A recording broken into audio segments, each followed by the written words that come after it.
Welcome to another episode of Keeping It Real with Chinese Medicine.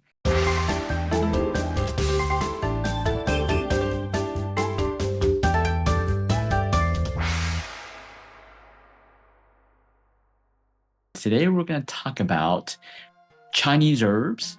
Herbs, if you have this chronic persistent gut issue, that's what we're talking about today.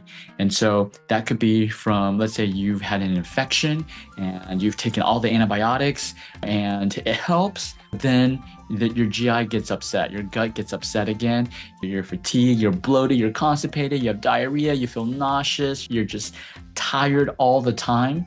Again, and it's just like you're going up and down, you're like a yo-yo, right?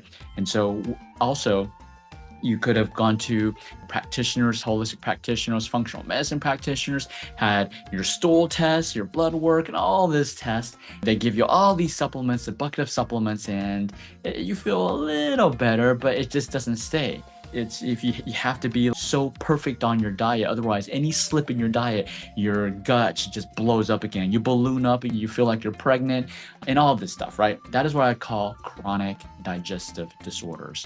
So that's what we're going to talk about today. We're going to talk about an herb in Chinese medicine. So in this podcast, we are only talking about Chinese herbs because that's what I was trained in. I wasn't trained in Western herbs. I wasn't trained in Ayurvedic herbs. I'm only trained in traditional Chinese medicine herbs. So that's what this podcast series is all about. And today we're going to talk about a very popular and a very common used herb in Chinese medicine. In Chinese, it's called Huang Lian, and in English, it's called Coptis. And I'm going to share my screen, and so I can show you more detail so you can see it while I am talking. So Huang Lian, it's a root. Huang it actually means yellow.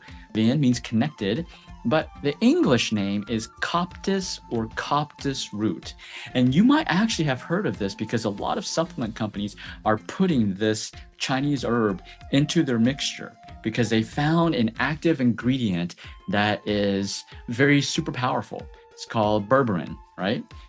So if you didn't know, berberine is commonly used in supplements to reduce blood sugar. So can Huang Lian, this herb, Huang Lian, Coptis, be used to reduce blood sugar? Absolutely, it can.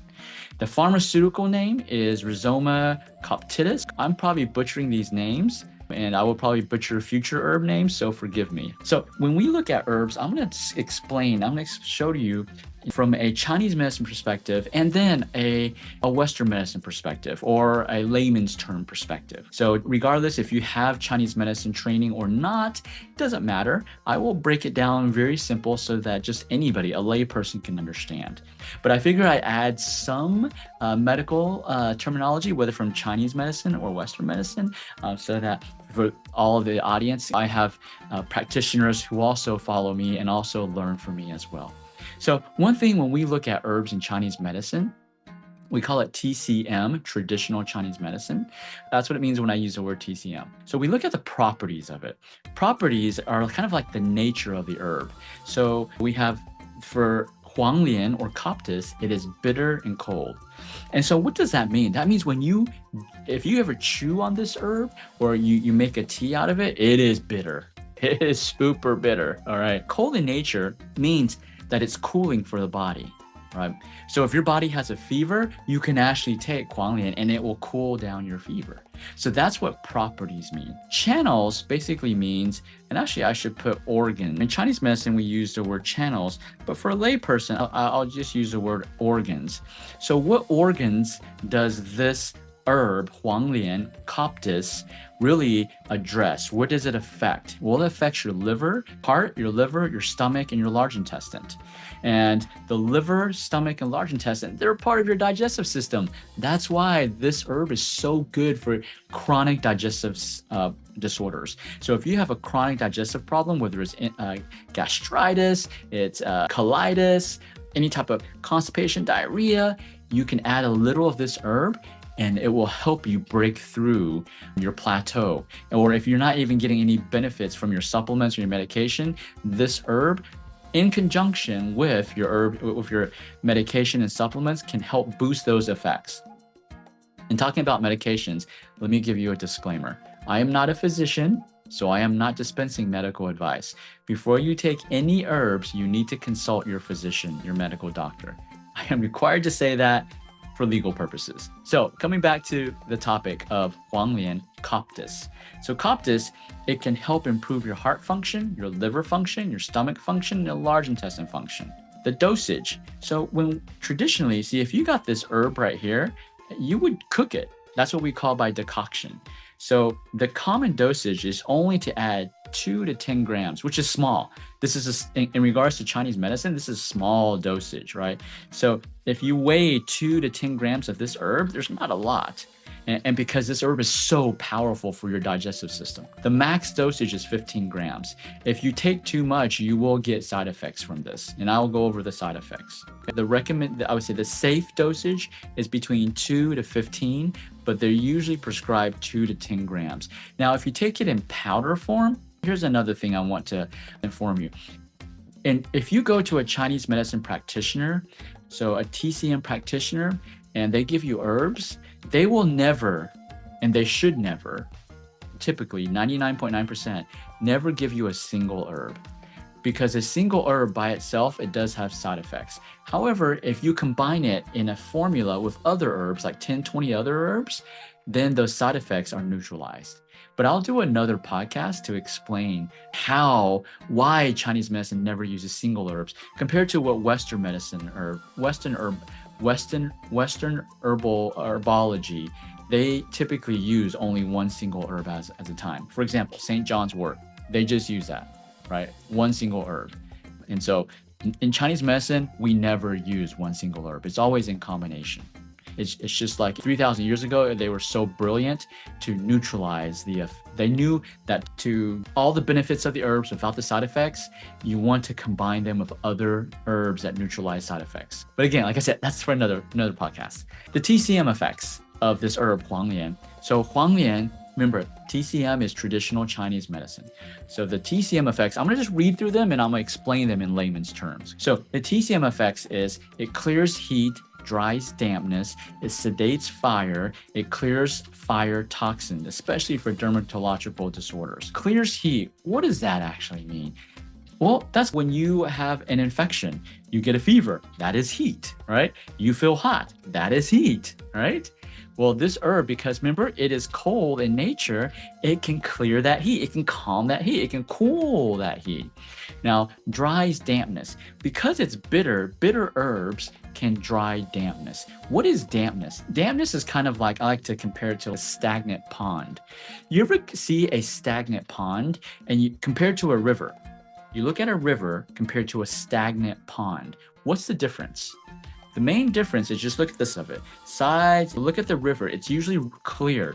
The water is clear and it's not dirty, right? Now, of course, there's no mudslide or anything like that. But if you look at a pond, it's usually filthy because it's stagnant water. And just like stagnant water anywhere in your house, it grows mold. That is dampness. Dampness is that mold, mildew, that icky stuff, right? That thing that stagnates, that is dampness. Bitter herbs like Huang Lian can help drain and dry up that ickiness, right? So imagine that in your body. You have, when we retain toxins, what happens? We gain weight. So this herb could also be used for weight loss at a small dosage. Sedate, clear heat, it just really calms. So it has a calming. So this herb can also be used in combination with herbs that help you sleep. Because in Chinese medicine, the heart controls your sleep. So if you go to sleep and you're all burning up or you're all anxious and you can't fall asleep, you add this herb into your formula, it can help calm that anxiety because it helps restore function in your heart. And the last thing is clears fire toxin. So clears fire toxin, again, that's just more like toxicity, toxins. Again, you have a stagnant pond, right? And things are not flowing. That's what, your skin, if you get psoriasis, you get acne on your skin, that is toxins accumulating on your skin. This herb can help drain that toxin from your body. So when we talk about side effects, what are some of the side effects? Well, some people may be allergic to this herb, so you got to take a small dosage of it and try it out first. You could have dizziness, headaches, tinnitus, nausea, vomiting, palpitations, shortness of breath, abdominal fullness, diarrhea, reduction of red blood cell. So these side effects are because of two reasons. Again, you're using it as a single herb by itself. You're only taking this herb by itself. You're not combining it with other herbs, other Chinese herbs. That's first cause. Second cause is you use too much of it. Now let's go to the Western medicine or pharmacological effects. And then I also have some clinical research, clinical studies and research that have been done on this herb. There has been tons of studies, clinical studies done on Chinese herbs, but they just haven't been done in the US. And so the US Western Medical Society Association will not acknowledge any research done outside of the US. That is the facts. How you want to take that, that is up to you. Personally, I think that's weird. Many of the scientists, Nobel Prize winners, are all over the world. They're not just born in the US. They're not just here in the US. Many of them in Europe and Asia, right? So I'm not going to go down that rabbit hole. I just think it's wrong. But you believe what you want to believe. So here's the research. This herb, Huang Lian Coptis, has antibiotic and antifungal effects, and especially for bacteria dysentery. They tested 1,000 patients, and they all had excellent clinical results.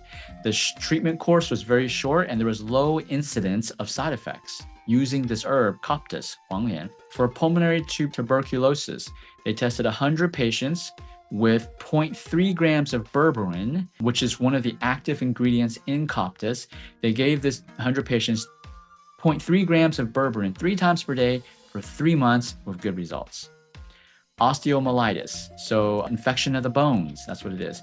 They tested 87 patients with Huang Lian decoction. So remember, they cooked Huang Lian 3 times a day with 100% success rate. Wow. I don't know of any medication that can do that. The average recovery period was 22.32 days.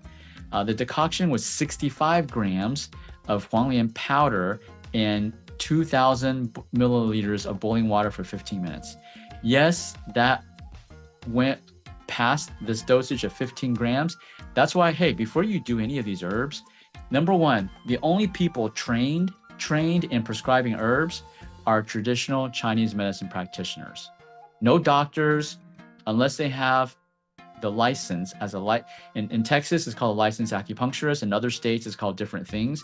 Unless they're trained in Oriental medicine, no physician is trained in Chinese herbs. They don't know what they do. So they're going to tell you don't take it because they don't know anything about it. No nurse practitioner, no physician assistant, no chiropractor, no functional medicine practitioner, none of them, unless they have gone through the training as a traditional Chinese medicine practitioner, they do not know how to use herbs. Cholegogic, I'm probably mispronouncing that, but what that means is this herb helps your gallbladder. It increases production and decreases density of bile acid.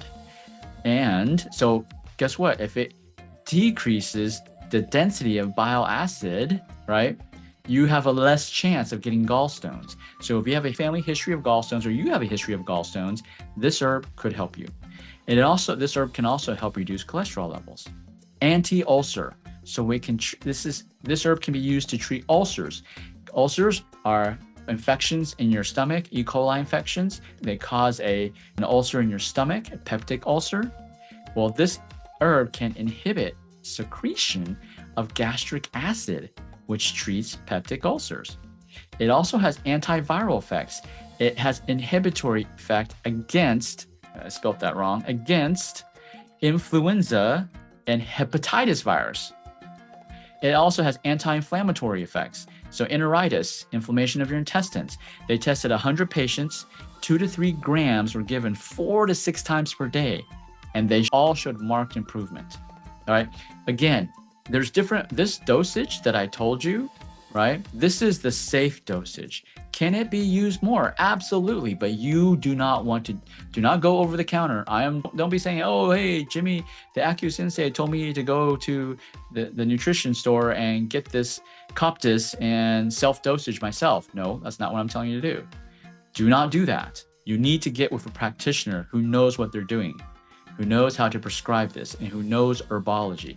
Now, you'll notice I say traditional Chinese medicine practitioner because not all acupuncturists in the US are trained in herbs.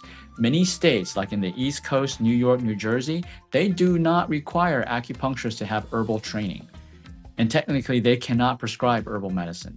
So you need to go to a traditional Chinese medicine practitioner who is trained in herbology.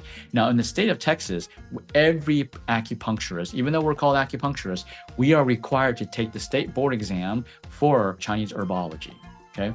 But not all 50 states are required to take herbology. Remember heart? Remember I said it helps restore your heart function, right?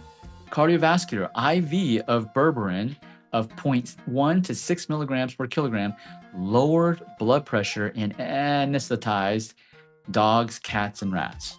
The mechanism of the blood reduction was Coptis or Huang Lian can actually dilate your blood vessels, which means it opens up your blood vessels. More blood circulation lowers the blood pressure, and it causes an inhibition of secretion of the adrenal glands. The adrenal glands secrete cortisol, which causes things to tighten up, stress out, stress hormone. So Coptis, Huang Lian, causes things to relax, right? So it's similar to a blood medication called ACE inhibitors. They do the same thing. They relax the blood vessels, okay? Arrhythmia, irregular heartbeats. 50 patients with hard to treat arrhythmia given 0.3 to 0.5 grams of berberine 3 to 4 times per day, they showed marked effectiveness with 40% of the patients.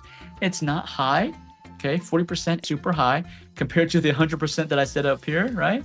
But still, if you are having problems, arrhythmia in Western medicine, they use medications. They usually use beta blockers, which is also a blood pressure medication. They use beta blockers to try to regulate it. But many times it's hard to regulate, okay? Because arrhythmia is fast heartbeat, slow heartbeat, fast heartbeat, okay, slow heartbeat. And it's just irregular. So for 40%, hey, it's worth a try. Hypertension, 88 patients with patients were treated with 0.6 to 1.8 grams of berberine 3 times per day with an effective rate of 70 to 93.3%. That is pretty high, okay? So hypertension. So again, same thing up here. So this was done on people. This was done on animals. So then the animals, they found out it worked. So they did it on people. And now this is berberine, okay? So berberine is not the same as Coptis, the whole herb. Berberine is just an active ingredient of Huang Lian Coptis. But if berberine can do it, that means if you actually took the entire herb, Coptis Root, Huang Lian, you would probably get better effects than this. Chronic digestive disorders. Definitely, you want to talk to your Chinese medicine practitioner to see, hey, do they have Huang Lian in your prescription? So hopefully this was beneficial. Let me know in the chat if you want me to continue to talk about Chinese herbs and how to use them in your personal life and how they can help improve your health. Comment below, hit the subscribe button. I will be doing a series and there's thousands of herbs. So I can go through them one by one, okay? And we'll go through formulas about how to combine these, which combinations are gonna be good for you and which combinations are like, no, right? So comment below, let me know if you wanna hear more of this. And I'll see you at the next episode.